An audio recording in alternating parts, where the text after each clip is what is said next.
In recent years, the expansion of the now G League has been rapidly increasing, going from 18 teams in 2014 to 22 teams in 2016, and now to an unprecedented 26 teams this year. What once was considered a league of players who were just never skilled enough to make it to the NBA is now an up-and-coming tool for NBA teams to polish players who might necessarily wouldn't have gotten a consistent run in the NBA. Not only is it a great asset for teams to have, but it is also giving these players another chance to showcase their skills while making money doing what they love.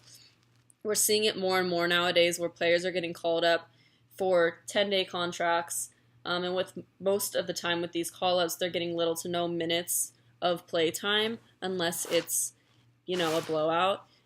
We rarely see them get big minutes right off the bat. However, in the minutes they're getting nowadays, it's seemingly more impressive. The view on the G League has changed completely, and we don't really see it anymore as a lack of talent, but more so it's because because of the league's talent pools reaching new levels and rosters are only capable of holding 13 players, but there's just not enough room for everyone. We saw it last year with Yogi Ferrell, a player who was averaging 18 and a half points per game and 6 assists a night. He played his way into a 2-year guaranteed contract with the Mavs after arriving and putting up nearly 18 points while leading them to an unforeseen 4-game winning streak. In the last 2 years, there's been an increase from 23% of NBA players to play at least one game in the G League to 33%. In years to come, it's only going to become higher and higher, and the G League could potentially turn into what the farm system is for Major League Baseball in a sense.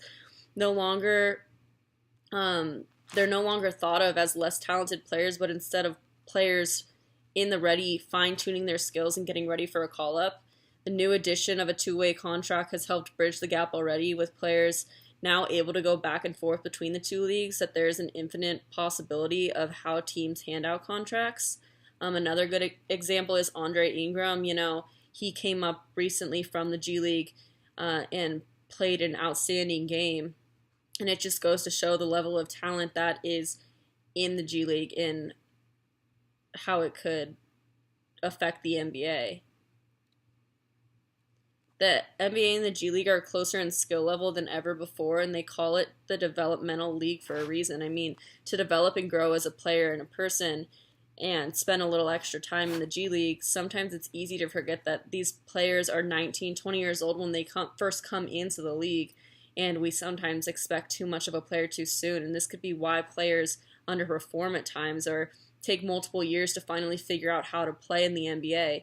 The growth and continued success of the G League will affect the level of play in NBA for years to come.